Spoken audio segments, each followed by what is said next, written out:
Assalamualaikum dan salam sejahtera. Ramai tidak faham apa saya bercakap di dalam video saya semalam. Jadi biarlah saya menerangkan, explain dengan lebih terang atau lebih detail implikasi politik kepada Malaysia bergantung kepada apa berlaku esok. Keputusan mahkamah tentang rayuan Najib. Kita kena faham, saya rasa majoriti Malaysia tidak tahu lagi tentang butterfly effect. There is a theory called butterfly effect. Butterfly effect ni ialah satu peristiwa yang kecil, insignificant event, boleh membawa implikasi ataupun kesan yang besar. It can result in a very significant outcome.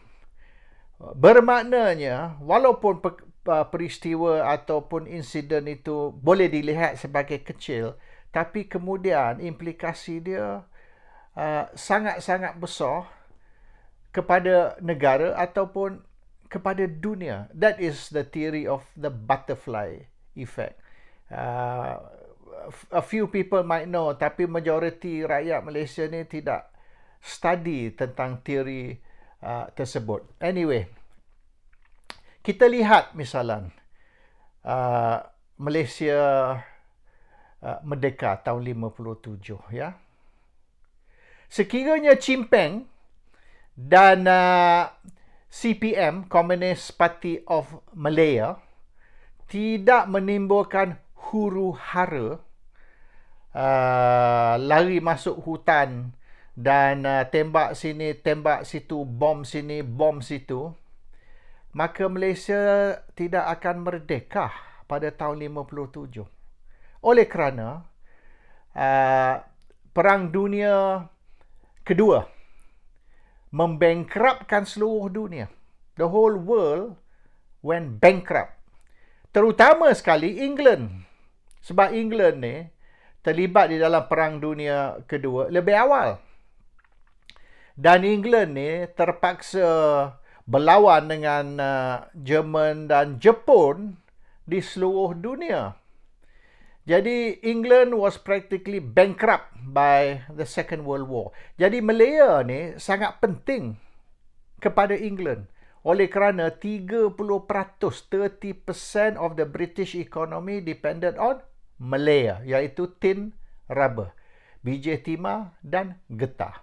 Tanpa Malaya, England akan mengambil masa lebih lama untuk pulih.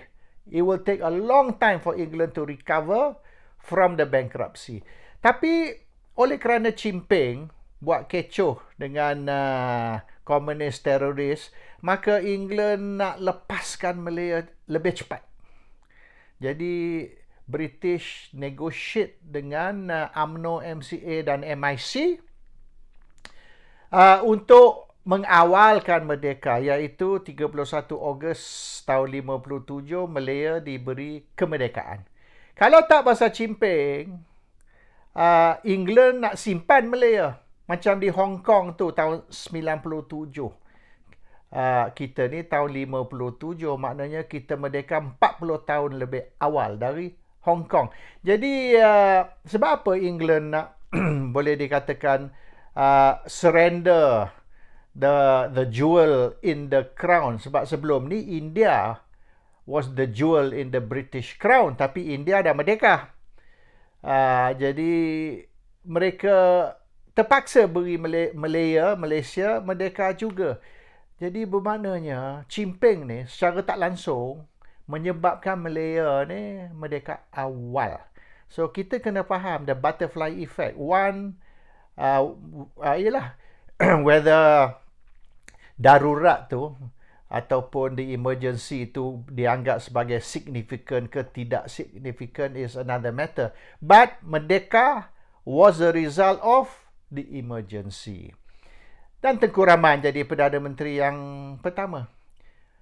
Tahun 69 tercetus 13 Mei. Bila tercetus 13 Mei, maka Tengku Rahman pun letak jawatan.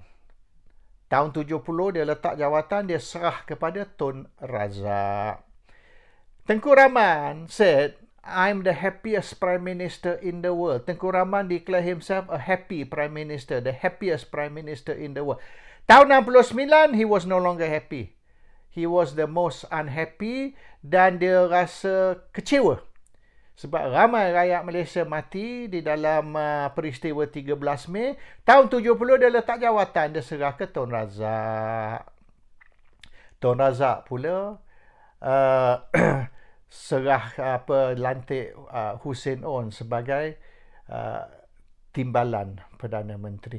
Jadi yang sebenarnya Tengku Rahman tidak mahu bersara dan Tun Razak tidak akan jadi Perdana Menteri sekira Tengku Rahman tak bersara. Dan kemungkinan besar sekira katalah Tengku Rahman hold on another few years dan he's a happy Prime Minister. He's happy to remain as Prime Minister.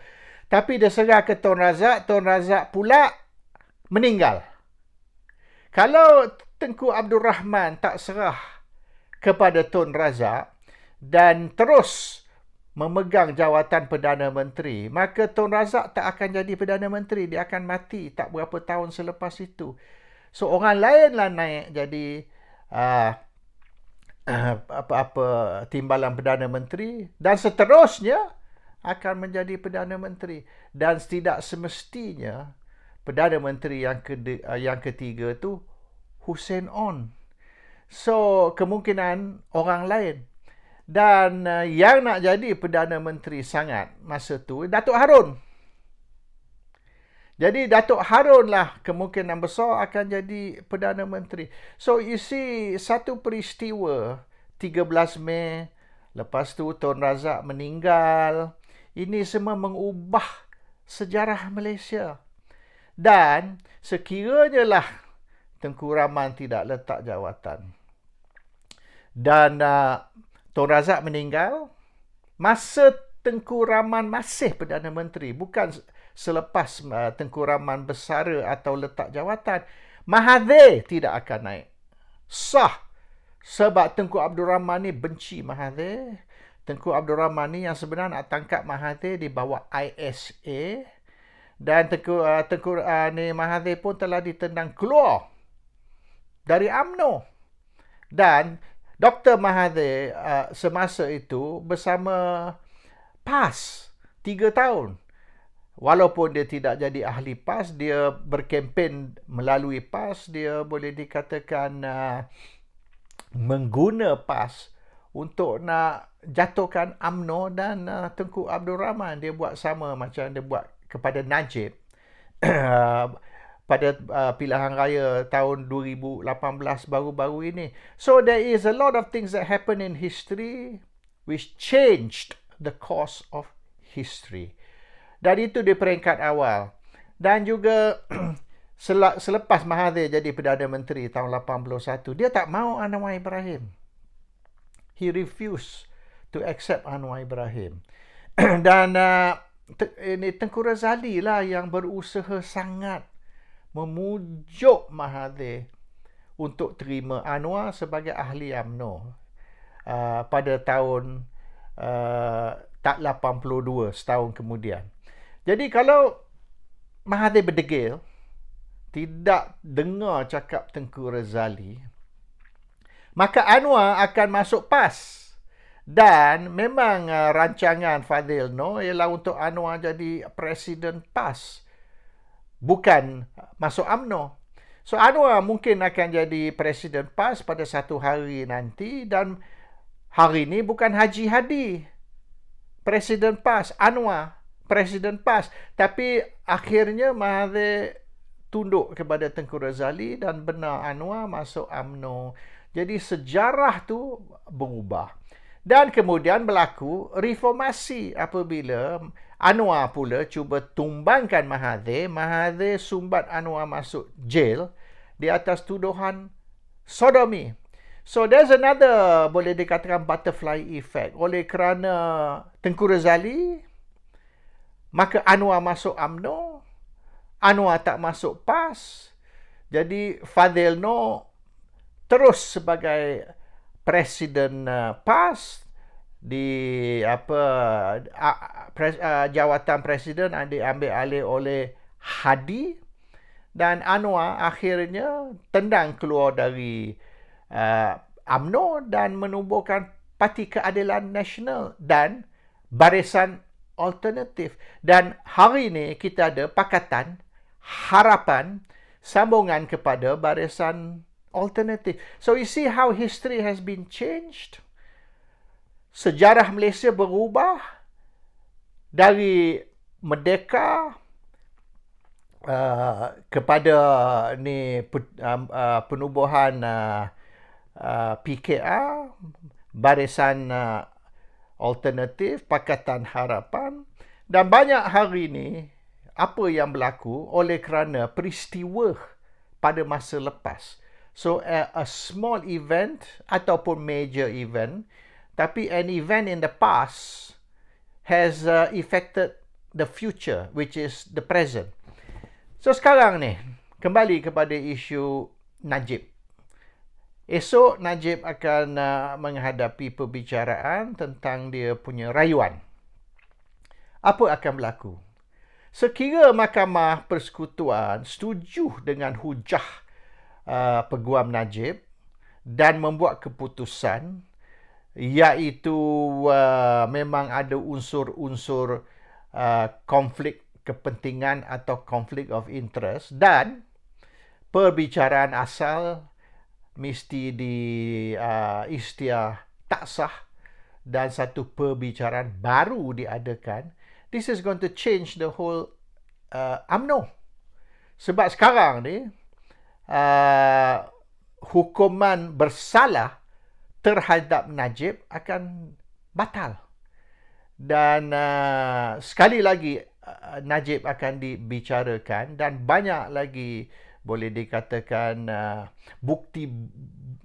bahan bukti baru, new evidence, boleh dibawa masuk ke dalam perbicaraan baru yang sebelum ni tidak ditimbul di dalam perbicaraan yang lama.